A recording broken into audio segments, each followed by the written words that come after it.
जमीनों की खरीद में कथित गड़बड़ियों को मुद्दा बनाएगी सपा। इसे 2027 का सेमीफाइनल मान रही पार्टी। सपा उपचुनाव में जमीनों की खरीद में कथित गड़बड़ियों पर फोकस करेगी। भ्रष्टाचार, खाद्य संकट, कानून व्यवस्था, संविधान और बेरोजगारी उसके प्रचार के मुख्य मुद्दों में शामिल रहेंगे। पार्टी अध्यक्ष अखिलेश यादव ने मंगलवार को गाजियाबाद में समर्थकों की बैठक के जरिए पूरे प्रदेश के पार्टी कार्यकर्ताओं और आम मतदाताओं को सियासी संदेश देने का प्रयास किया।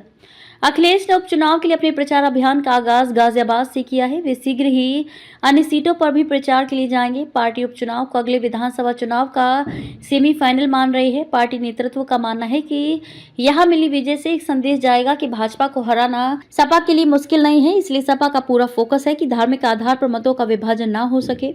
वे पीडीए के नारे से जाति के आधार पर ध्रुवीकरण की पूरी कोशिश कर रहे हैं। सपा के एक वरिष्ठ नेता कहते हैं कि भाजपा की धार्मिक आधार पर ध्रुवीकरण की कोशिश का जवाब पीडीए की रणनीति ही है। अखिलेश ने गाजियाबाद में समर्थकों को यह मनोवैज्ञानिक संदेश देने पर फोकस किया कि जनता पूरी तरह से भाजपा को हटाने के लिए तैयार है।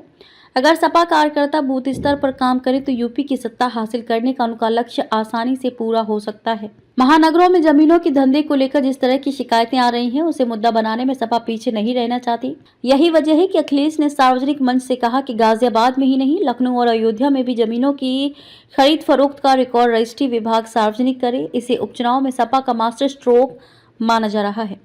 भाजपा सरकार के सभी असंवैधानिक फैसले बदले जाएंगे। मदरसा शिक्षा के मामले में सुप्रीम कोर्ट के फैसले पर अखिलेश यादव ने कहा कि भाजपा सरकार ने कई असंवैधानिक फैसले लिए हैं। हमें भरोसा है कि जितने भी असंवैधानिक फैसले भाजपा सरकार ने लिए हैं वे सब बदले जाने चाहिए। हाईकोर्ट और सुप्रीम कोर्ट ने ऐसे फैसलों पर भाजपा सरकार को कई बार कड़ी फटकार भी लगाई है। ब्यूरो रिपोर्ट, अमन की शान।